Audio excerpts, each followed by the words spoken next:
Indonesia akan berlaga di round 3 kualifikasi Piala Dunia. Sorry ya kawan-kawan Asia Tenggara, kita wakilin dulu. King Indo nih bos, senggol dong.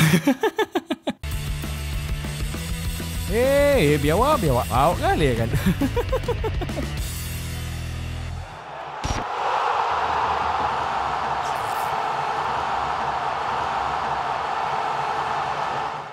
Oke kawan-kawan, hari ini aku mau cerita sedikit lah tentang perjalanan timnas Indonesia di round kedua kualifikasi Piala Dunia Zona Asia, sekalian prediksi di round 3-nya nanti. Soalnya abis ini timnas kita bakalan lanjut main di ronde ketiganya. Jadi agak kita bacotin dulu lah sedikit kayak mana perjalanan timnas kita lolos ke ronde ketiga ini. Di round kedua kualifikasi Piala Dunia kemarin, timnas kita ikut tergabung di grup F. Di grup F ini, timnas Indonesia jumpa sama 3 tim lainnya, yaitu Irak, tim Nguyen Vietnam, dan negara yang cuma jago main Mobile Legends yaitu Filipina. Dan ternyata kita berhasil lolos ke round 3 ini sebagai runner-up grup dengan 10 poin, menemani Irak yang lolos sebagai juara grup dengan poin 18. Dengan begitu, negara Indonesia kita tercinta ini menjadi satu-satunya negara di Asia Tenggara, Australia nggak dihitung ya Wak geng, kita jadi satu-satunya negara di Asia Tenggara yang lolos ke round 3 kualifikasi Piala Dunia 2026. Wuhuu! Tapi kita nggak boleh puas sampai di situ. Soalnya di ronde ketiga kualifikasi Piala Dunia ini, timnas kita tergabung di grup C. Bisa dibilang grup neraka lah grup C ini. Banyak kali negara langganan Piala Dunia di grup ini soalnya. Ada negara samurai Jepang, negara kangguru Australia, bahkan ada negara yang abang unta kita Ronaldo main yaitu Arab Saudi. Ini 3 aja udah jadi tim yang langganan Piala Dunia ya kan. Tambah lagi 2 negara lainnya yaitu negara kungfu panda Cina dan negara yang pernah ngebantai timnas Indonesia 10-0 yaitu Bahrain. Wah, bakalan jadi lumbunggul lah kita ini di pikiran mereka ya kan. Tapi jangan salah kalian, sepele-sepele gini biasanya bisa jadi bumerang buat mereka. Cuma emang bumerang ini nggak sering juga terjadi. Ibaratnya sekali-sekalinya MU bisa menang lawan Liverpool, sisanya dibantai terus.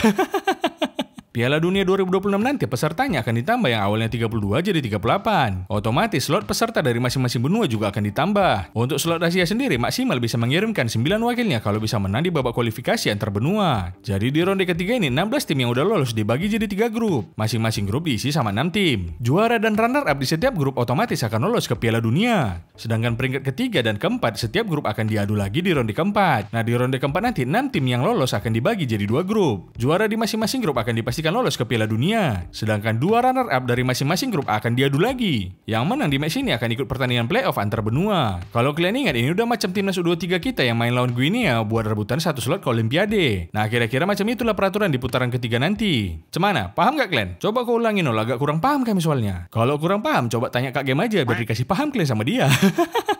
Intinya format peraturan baru ini agak-agak mirip lah sama transfernya Chelsea. Emang apa miripnya peraturan ini sama Chelsea nol? Ya mirip lah, sama-sama susah dipahami soalnya. Prediksiku di ronde ketiga nanti Indonesia nggak akan langsung lolos ke Piala Dunia. Secara komposisi pemain agak susah buat timnas Indonesia buat finish di peringkat kedua soalnya. Apalagi lawan yang dihadapi macam Jepang, Australia, dan Arab Saudi. Agak susah lah buat kita lolos langsung dari grup ini. Kecuali kalau tadi lawannya MU sama Chelsea. Bakalan lebih besar lah itu peluang kita buat lolos. Kalau Mudryk sama Antony yang main tapinya.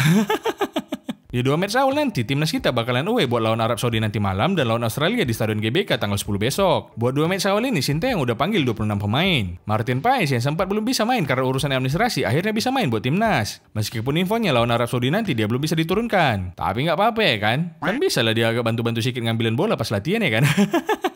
Cuma tetap aja Arab Saudi ini tim langganan Piala Dunia. Bahkan mereka bisa ngalahin Argentina yang kemarin jadi juara Piala Dunia di Qatar kemarin. Tapi kalau cuma ngalahin Argentina, kita pun bisa ya kan? Timnas U17 kita kemarin pun bisa mereka menang lawan Argentina.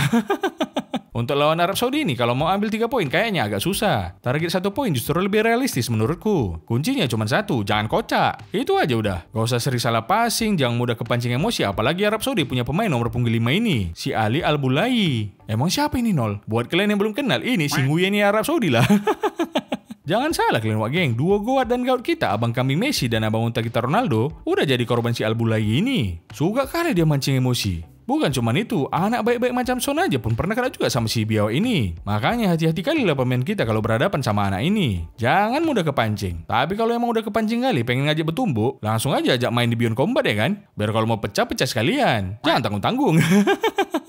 Pengalaman kita lawan Arab Saudi juga masih minim ya kan? Tapi seperti kebanyakan tim-tim Timur Tengah, kalau menghadapi Indonesia pasti mainnya crossing-crossing mereka karena postur kita biasanya lebih pendek dari mereka. Cuma sekarang kan udah beda cerita. Udah banyak pemain kita yang memiliki postur yang tinggi dan bermain di Eropa. Harusnya nggak bisa lah kita digolkan dengan mudah lewat crossing-crossing ya kan? Justru kita yang punya kombinasi pemain tinggi dan pemain yang punya kecepatan bisa memaksimalkannya dengan main pressing ke pertahanan Arab Saudi. Contohnya lah Liverpool kemarin ya kan? Backnya nggak bisa ditembus lewat crossing sama MU. Dan pemain MU pun habis kena press sama pemain-pemain cepatnya Liverpool. Asal di pertandingan lawan Arab Saudi nanti kita yang jadi Liverpoolnya, bukan yang jadi MU-nya kan. Tapi mudah-mudahan lah kita bisa memetik poin di Arab Saudi nanti. Kalian bayangkan lah kan, kalau bisa kita tumbangkan Arab Saudi, pasti heboh kali itu satu Arab Saudi. Otomatis kita bakalan dinotis sama abang unta kita Ronaldo. Biaulah, lemah kali rupanya Arab Saudi ini. Mending main di Indonesia aja lah aku habis ini. Kalau Ronaldo main di Indonesia, masuk tim mana cocoknya nol. Kalau dia main di Indonesia, yakin aku dia nggak bisa masuk ke tim manapun. Malah bikin tim sendiri dia saking nggak sanggupnya tim Indonesia bayar gajinya. Tapi saranku mending gak usah lah dia ke Indonesia ya kan. Nyaman pula dia nanti, mau dibelinya pula negara kita, apa nggak pening kita nanti. Berubah pula nanti lagu kebangsaan kita jadi Ronaldo Raya, kan nggak betul lagi tuh. Entah udah kemana-mana pembahasan kita ini, lanjut lah ya. Habis lawan Arab Saudi di pertandingan kedua, timnas Indonesia bakalan main lawan Australia di Stadion GBK. Walaupun main di kandang, menurutku masih agak susah lah timnas kita bisa menang lawan Australia. Paling bagus juga aku rasa cuma nimbang lah. Selain karena kualitas pemainnya masih kalah, timnas kita juga masih kurang pengalaman di match besar macam ini. Lebih pengalaman urusan pengaturan skor sama kena ban FIFA kita soalnya. Terakhir kita lawan Australia dibantai juga kita 4-1. Meskipun kita mainnya lumayan bagus, tapi kita kehilangan fokus dan akhirnya bisa dibantai. Peluang kita buat menang tetap ada, tapi juga harus kubilang target imbang lebih realistis. Kalau mau mengandalkan faktor iklim, kayaknya di Australia sama Indonesia nggak jauh beda lah ya kan. Apalagi mainnya malamnya nanti di GBK. Kecuali kita main lawan Australia di stadion teladan pas hujan-hujan. Itulah baru bisa kita menang. Nggak familiar Australia nengok bola lengket di genangan air pas lapangan banjir soalnya. Nah, kalau untuk pertandingan berikutnya kita bahas tipis-tipis aja ya kan. Biar udah lengkap nih prediksi kita di round 3 kualifikasi Piala Dunia nih. Di pertandingan ketiga dan keempat, timnas Indonesia bakalan away ke Bahrain dan Cina. Secara kualitas pemain, dua tim inilah yang peluangnya paling besar buat kita kalahkan. Cuma yang jadi masalah, jarak dari Bahrain ke Cina ini jauh kali lah geng kalau kalian tahu. Udah sama lah macam jarak MU sama juara Liga Inggris lah. Jauh kali jaraknya sekarang soalnya.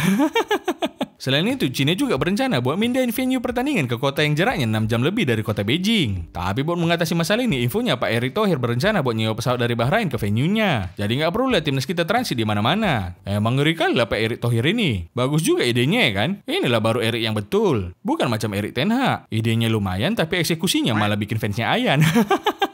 Habis itu match kelima dan keenam, timnas Indonesia bakalan main di kandang 2 kali lawan Jepang dan Arab Saudi. Walaupun main di kandang, menurutku agak susah juga buat menang di match ini. Mungkin dapat hasil imbang di 2 match ini pun udah lumayan bagus lah. Apalagi hasil pertandingan pertama lawan Arab Saudi, pasti pengaruh juga nanti buat main di kandang di GBK ini. Tapi saranku buat 2 pertandingan ini, kalau mau menang kita jangan main bola. Ganti aja, kalau lawan Arab Saudi kita ajak main badminton, lawan Jepang kita ajak panjat tebing, pasti menang kita itu. Habis itu di match ke-7 timnas Indonesia bakalan away ke Australia. Terus di match selanjutnya main home lawan Bahrain. Kalau away ke Australia ibaratnya udah hitung kalah aja lah ini ya kan. Atau masih melimbang lah kayak sebelumnya. Tapi kalau home lawan Bahrain menurutku ini kesempatan besar buat timnas Indonesia buat dapat 3 poin. Soalnya menurutku kita masih bisa lolos ke babak selanjutnya. Bukan malah jadi juru kunci di fase grup macam MU. Terus di match ke-9 dan ke-10 kita bakalan home lawan Cina, kemudian main away ke Jepang. Pertandingan home lawan Cina ini juga jadi peluang besar bagi timnas kita buat dapat 3 poin. Selain tim mereka nggak jago-jago kali, kita juga bisa balas keusilan mereka kemarin. Jadi bisalah nanti kita kasih mereka hotel di Aceh tapi mainnya di Papua. Kalau bisa sekali lagi kita pindahin venue-nya ke Freeport, biar bisa langsung masuk gua kalau kalah. Pertandingan terakhir bakalan away ke Jepang. Menurutku udah hitung kali juga lah ini. Kecil juga peluang kita buat menang soalnya. Emang udah pasti nggak ada peluang kita buat menang ya nol. Kalau peluang menang lawan cowok Jepang main bola mungkin kita kalah. Tapi kalau main bola lawan cewek Jepang, barang orang Indonesia masih boleh diadu lah. Secara persentase, kemungkinan kita bisa lolos ke Piala Dunia ini emang gak besar. Paling kita cuma bisa ngincar peringkat 4 biar bisa masuk ke ronde keempat. Terus nanti kalau kita finish di peringkat kedua, masih ada peluang buat lolos kita lewat jalur playoff antar benua. Kalau menurutku skema terbaiknya emang macam inilah. Yang penting kita tetap support terus aja lah timnas Indonesia biar bisa perform terus dan bikin bangga kita. Main nating tulus aja lah abang-abangku. Gak usah pikirin kali hasilnya. Soalnya kalau urusan kalah udah biasa yang kita dapat. Jadi fokus main bagus aja lah. Kalau kalah ya udah, seri bagus. Menang apa lagi? Targetnya ambil peringkat 4 aja lah. Soalnya peringkat 14 sudah diambil sama MU. Oke lah, itu aja lah cerita dari aku. Kalau menurut kalian prediksi lawan Arab Saudi nanti berapa wak geng? Coba kalian tulis di komen ya. Udah dulu ya wak geng, persiapan dulu kita lawan Arab Saudi. Udah gak sabar aku nengok asing Uyani Arab Saudi ini bikin ulah di match ini. Dadah wak geng.